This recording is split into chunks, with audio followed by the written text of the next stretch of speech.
Thank you, Dr. Shahan, for the kind introduction. You're really kind, and I have to say, you are an inspiration to all of us. You are full of energy. I don't know if you ever sleep, Dr. Shahan. All the work that you do is really impressive. So I have to say, Dr. Shahan, let's give a rounds of applause to him because he really works so hard.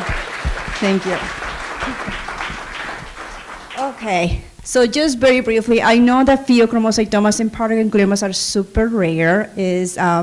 Most of you here may have either a gastric or pancreas or maybe lung neuroendocrine tumors. And as Dr. Shahan says, it's kind of like more of the rarer forms of neuroendocrine tumors. And one thing that I say to my patients, knowledge is power. And sometimes I think it's important that you also educate your peers as well. And this is also considered a neuroendocrine tumors, and also this is also called the great mimicker because it can mimic any other symptoms. And just to tell you what pheochromocytomas and paragangliomas are, there, as we discussed, they are rare neuroendocrine tumors, and these tumors produce an excess amount of catecholamine or adrenaline. So if you can see on top of the kidney, we have the adrenal gland. We have two kidneys and we have two adrenal glands on top of the kidney. So if you cut the adrenal gland in half, you have the outer layer, which is called the adrenal cortex, and that produces other hormones like cortisol, which is a stress hormone, aldosterone, which regulates your sodium and potassium in the body. And then we have your sex hormones as well. And then the inner part of the adrenal gland is called the medulla, and that's the one that produces the adrenaline. So if there is a tumor here in the adrenal medulla, that's called pheochromocytoma. And as I say, these tumors can produce this excess of adrenaline, and that's responsible for the fight and flight response. Now, paragangliomas originates from the nerves outside the adrenal gland, and it can be located anywhere from the neck, abdomen, and pelvis. As we can see here, they are part of the central nervous system. And they're very similar to pheochromocytoma. We always call them the same. Another name for the paragangliomas are also called extraadrenal, meaning outside of the adrenal gland. But however, this is a little bit different because there are two types of paragangliomas. Those, the ones that are localized in the neck, and other ones that is anywhere from the chest, abdomen, and pelvis, and we're going to discuss more in this picture. So most of the pheochromocytomas and paragangliomas of pheopara are divided, or the most common is the pheochromocytoma, which approximately 80 to 85% of cases, and approximately 15 to 20% of cases are paraganglioma, or also called extraadrenal pheochromocytomas. So we discussed pheochromocytomas are on top of the kidneys, the adrenal glands are on top of the kidneys, and paragangliomas can be anywhere from on the neck, chest, abdomen, and pelvis.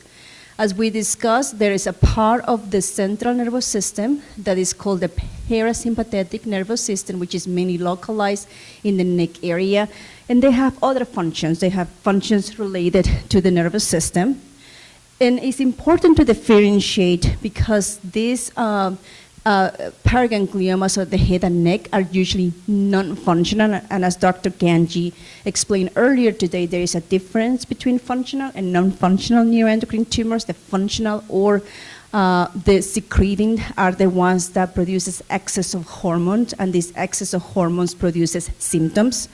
And, but in the case of the head and neck paragangliomas, most of the times are non-functional, but these tumors tend to grow in this area, and because, as you can see, it's a very narrow area in the neck area, they can grow and they can produce complications due to mass effect in the nearby tissues. Now, the paragangliomas of anywhere localized on the chest, neck, chest, abdomen, and pelvis are called the sympathetic, and the reason why is because these nerves they can produce excess of hormone, and they're called functional or secreting, and they can produce these symptoms related to adrenaline excess, such as high blood pressure, increase in the heart rate, sweating. Those are the most common symptoms that we see in a patient with excess adrenaline. Also, headaches is another symptom as well related to the functional or paragangliomas. And most of the adrenal pheochromocytomas, they produce most of the time hormones, and they can cause symptoms because of the excess hormone. In terms of the paragangliomas, one last thing that I want to mention is that the most common site of the paragangliomas is localized in the abdominal area. This is one of the main vessels. It's called the aorta, and most common location is between, we call the bifurcation of the aorta, this area, and that's the most common location for the paragangliomas. So in terms of if there is a genetic component related to paragangliomas, and the answer is yes. So in regards to neuroendocrine tumors of the GI pancreas, some of the questions that my patient asks is if there is any genetic condition associated with that. And it's usually about 10% or so that are associated with some cancer predisposition syndromes such as MEN1, VHL. But in terms of pheochromocytomas and paragangliomas, up to 40% of these may have a genetic or cancer predisposition syndrome. And when I say that, associated with germline mutations is that, and I don't know if anybody explained the difference between germline mutations or somatic mutations. Germline mutation is when it is everywhere in every cell in your body, and because it is every cell in your body, you can't then pass that gene to your kids. That's one of the things that we call it germline. And when there's somatic mutation, it's only in the tumor, but when it's in the tumor, you don't pass it to any of your family members. So that's the 40%, as I say, is hereditary, and because of that, it's very important that patients receive genetic counseling to understand, what are the conditions associated with pheochromocytomas and paragangliomas, to then do a very specific genetic panel associated with this condition. 10% of all pheochromocytomas and paragangliomas can be bilateral, and usually it's associated with VHL, so von Hippel-Lando, and von Hippel-Lando is also associated with pancreas neuroendocrine tumors, but they can also present with paragangliomas, and half of the time may have bilateral tumors or bilateral adrenal masses. As we discussed earlier, approximately 25% are paragangliomas, and that could be anywhere from the neck, head, chest, abdomen, and pelvis. And also approximately 25% are malignant, so meaning that they can metastasize and go to other organs like the liver, bone, and other areas in the body. The reason why this is important is because there is a genetic condition called succinic dehydrogenase mutation B, and that has been associated with the highest malignant potential. And whenever somebody has this mutation, it's important to do the adequate screening for the patients and for the family members that are affected by this genetic mutation. So in terms of the hereditary syndromes associated with pheochromocytomas and paragangliomas, we have the multiple endocrine neoplasia type 2A or B, so which is different than MEN1. So that's one difference I want to make between MEN1 and MEN2A or B. MEN1 is associated with pituitary tumors. It's also associated with parathyroid adenomas, meaning that there are tumors in the parathyroid glands. They're usually benign, but because the function of the parathyroid gland is to regulate your calcium in the body, and usually when these glands are activated, they can move calcium from your bones and goes into your blood, and the patients have very elevated calcium levels. And also pancreatic neuroendocrine tumors is also association with MEN1, but MEN1 can also have other neuroendocrine tumors such as lung neuroendocrine tumors. They can also be associated with gastrinomas as well, and other neuroendocrine tumors. Also, we have a series in our institutions that has been associated also with ovarian neuroendocrine tumors. Now, MEN2B, so we have OMN2A is associated with pheochromocytomas and medullary thyroid cancer, which is another type of neuroendocrine tumors, as well as parathyroid adenomas as well, causing elevated hormones that regulate your calcium levels. And then MEN2B, besides the medullary thyroid cancer and the adrenal pheochromocytomas, they also have very specific physical findings. They're very tall, very linky. They have some neuromas in the mouth. They're like little lumps that can be found in the mouth. And all the, what we call the mucosas as well, intestines too, that can be found there. In terms of neurofibromatosis type 1, so the gene affected is the NF1, also associated with pheochromocytomas, and as well as pancreas neuroendocrine tumors. Approximately 5% of NF1 may have pheochromocytomas, rarely paragangliomas, as we discussed, paragangliomas outside of the adrenal gland. VHL of von Hippel-Lando is another one associated with pheochromocytoma. Half of the patients with von Hippel-Lando may have pheochromocytomas, and approximately half of them may have bilateral tumors. Von Hippel-Lando is also associated with other tumors such as pancreatic neuroendocrine tumors and renal cell carcinoma, also CNS hemangioblastoma as well.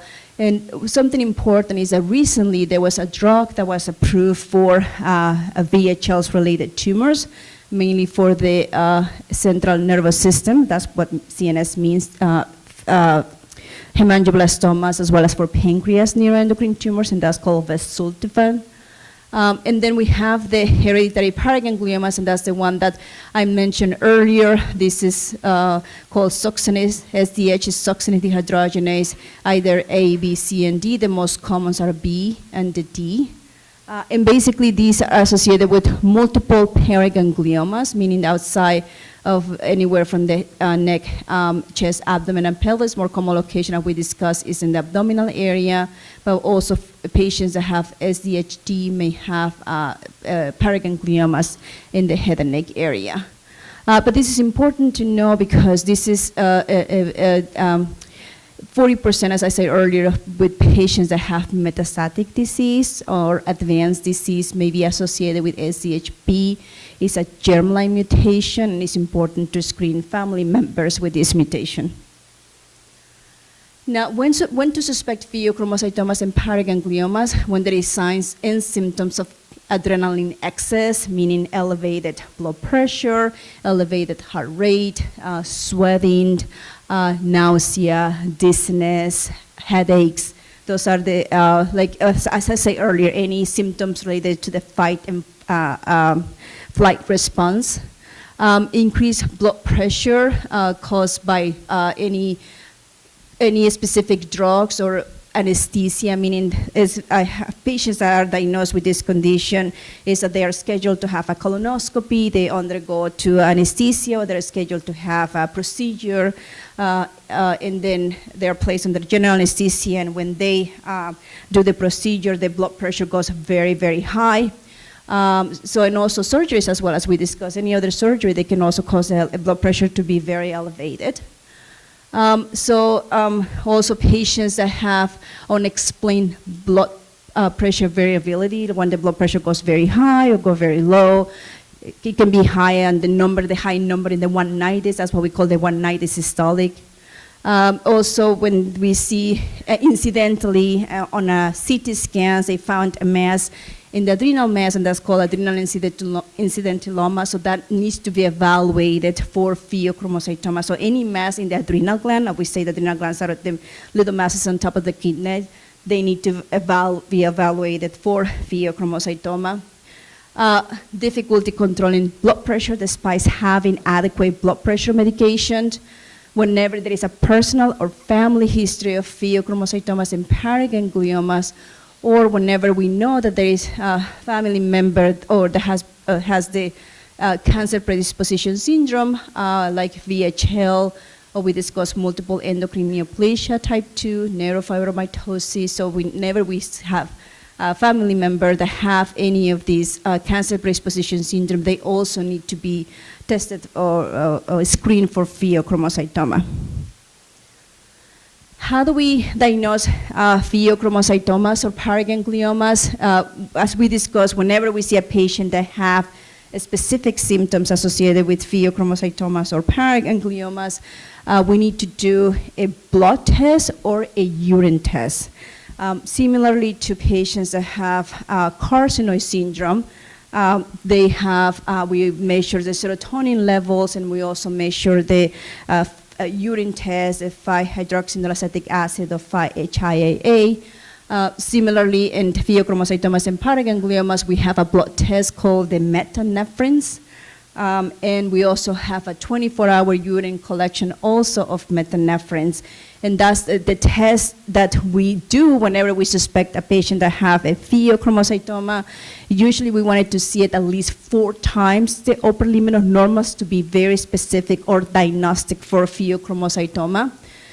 There is important things that we need to know before doing these testing, and we need to educate our patients of what medications they are taking, because there are certain medications or food that can cause a false elevation of these numbers, meaning that they're elevated, but there is not really a true pheochromocytoma. And that's one thing that we need to keep in mind and educate our patients to stop any of these medications or food 24 hours prior to the testing. I know that I'm running out of time, but here I just wanted to mention similarly to neuroendocrine tumors. Earlier today you have heard about the DOTA scan, which is a very good scan for patients with neuroendocrine tumors, a very good scan to determine what the tumors are. For pheochromocytoma, it's also the same 68-gallion DOTA scan has been a very good scans for patients with pheochromocytomas and paragangliomas. We have different scans associated that can be done in a patient with pheos and paras. MIVG is one of them, but approximately 40% of patients may have a positive MIVG. Not everyone has a positive MIVG. However, as we can see, compared to other functional imaging studies like the glucose scans that we have here, this scan is only available at the NIH. It's called the FDOPA, and that's a scan that is only, like I said, it's only available at the NIH. Patients that have familial carcinoid, we are able to do the FDOPA, but again, it's only a scan that is available at the NIH. But the DOTA scan has been a very good scan for the diagnosis and staging of patients that have pheochromocytomas and paraganglioma. Sensitivity is about 90%, meaning able to detect how many lesions a patient has is very high with the DOTA scan. So in terms of the treatments, we have the only FDA-approved agent for pheochromocytomas and paraganglioma is the MIVG. In these patients, and this treatment is considered for those patients that have a positive MIVG scan. And that was based on a study, and Dr. Halfdanarson and Dr. Kohn explained very nicely about what these curves mean. So this is what we call the Kaplan-Meier curves. And basically what it means, and just to explain it very briefly, and I know Dr. Halfdanarson did a wonderful job earlier today, as well as Dr. Kohn, but basically this line, or the vertical line, is what is called the proportion of how the survival, and this horizontal line is the time in days. So basically this is a measurement of survival, and this is what we call the overall survival, is the amount of time from a start of treatment, patients are diagnosed with a disease and that is still alive, and that's why in terms of the MIVG, we can see here the patients that received 2 doses of MIVG did better. That's the blue line compared to the patients that only got 1 dose of MIVG. Moreover, this is another, whenever we study clinical trials and results, this is another, what we call this a waterfall plot, because it looks like a waterfall, right? So, and each line represents 1 patient, and these numbers represent the best response, meaning how the tumors are able to shrink. In patients that receive MIBG, you can see that there are patients that the tumors has shrunk and also helps to reduce the medication to control the blood pressure. And because of that, that's the first treatment approved for metastatic or advanced pheochromocytomas and paragangliomas. Chemotherapy is another treatment for pheochromocytomas and paragangliomas. The chemotherapy given for this tumor type is a combination of chemotherapy. These are the names. There's 3 different types of chemotherapy.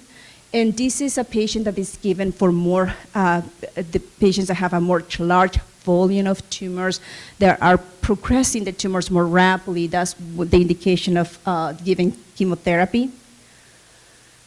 This is another one is called the tyrosine kinase inhibitors, and Dr. Thor Danarson also explained what the TKIs are, and basically these type of drugs, what they do is block the blood vessel supply going into the tumor, and there are 2 of them that has been used for pheochromocytomas. These are similarly to sunitinib. So sunitinib is one of the drugs approved for pancreas neuroendocrine tumors, so similarly to that drug, we have axitinib and cabozantinib, which are the similar drug type, and that has been used also for patients with pheochromocytomas and paragangliomas. As I say, one little square, it represents 1 patient, and this is how much the tumor is able to shrink. So axitinib is one of the drugs that we use in these patients with advanced pheochromocytomas and paragangliomas, as well as the other one is cabozantinib. And usually we recommend these drugs whenever MIBG is contraindicated, and also for those patients that have more rapid disease progression, that's when we recommend this type of therapy. And always the question is, when do we recommend immunotherapy? Because that's the question that a lot of our patients ask, not only for pheochromocytomas, but also for other neuroendocrine tumors. And even though there has been some limited studies of using immunotherapy, and I know Dr. Ramirez explained earlier what immunotherapy does within the tumor, basically stimulate your immune system to fight the cancer cells. But there has been some data with pembrolizumab, that's Keytruda, that we see it on TV commercials. And we can see that in selected patients, we see a response, but we still recommend immunotherapy for PheoPara in the setting of a clinical trial. I know that I'm running out of time, so I'm just going to mention that similarly to all neuroendocrine tumors, it has to be, the treatment and management is very individualized and needs to be discussed with a multidisciplinary team. And depending on what is the volume of disease, where the tumors are located, whether they're growing rapidly or not, that's when we make specific recommendations of what the treatments we are recommending for patients with PheoPara. And then I'm just going to mention very briefly that we do have clinical trials available for pheochromocytomas and paragangliomas at the NIH. One of them is Lutherthera. I know that you heard a lot earlier. Similarly to neuroendocrine tumors, Lutherthera is currently not approved for the management of pheochromocytomas and paragangliomas. And I showed you earlier how by doing the dotted scan, how there is able to the tumors to be seen so avid on the dotted scan, and because it's positive on the dotted scan, they can receive Lutherthera treatment, but again, it's not approved by the FDA, so we have a clinical trial available at the NIH, working together with Dr. Lind, with nuclear medicine physician, who is also given the treatment. We also have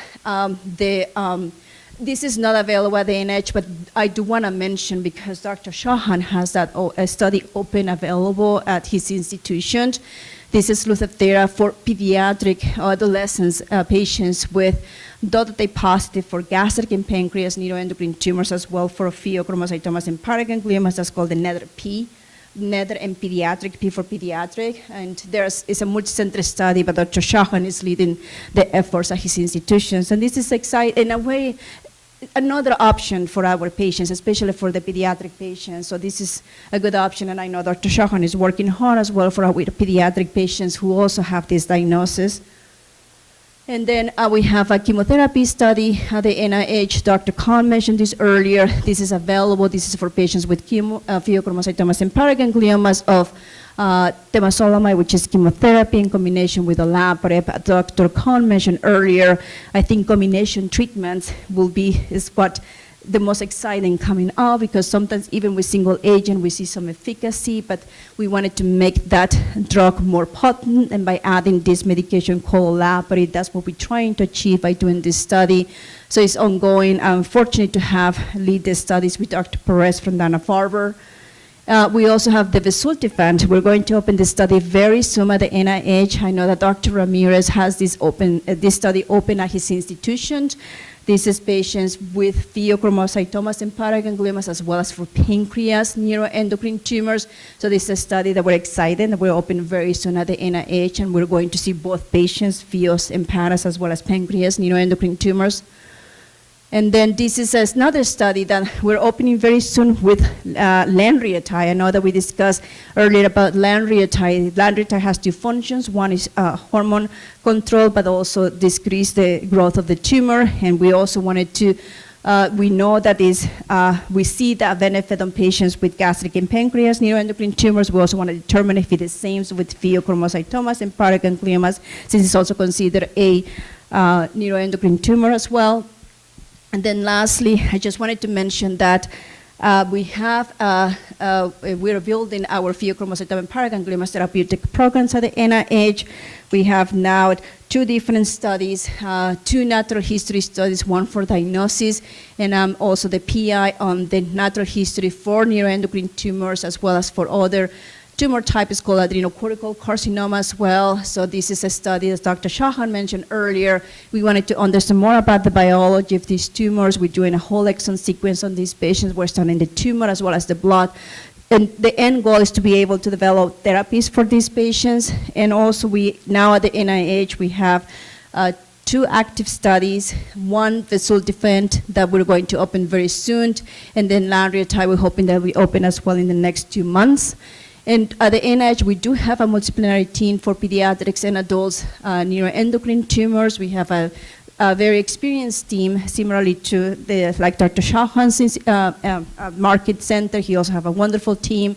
We also build our team of specialists to see patients, pediatrics and adults. And with that, I just would like, this is my take-home point. I believe that you have access to the slides, so I'm just going to, once you are home, you can read the slides, because I know that I ran out of time. But I do want to thank you all for listening to me. I want to thank NCAN for the invitation, and Dr. Shahan. And I have to say, we're here for you, and you are our motivation and inspiration. So we thank you for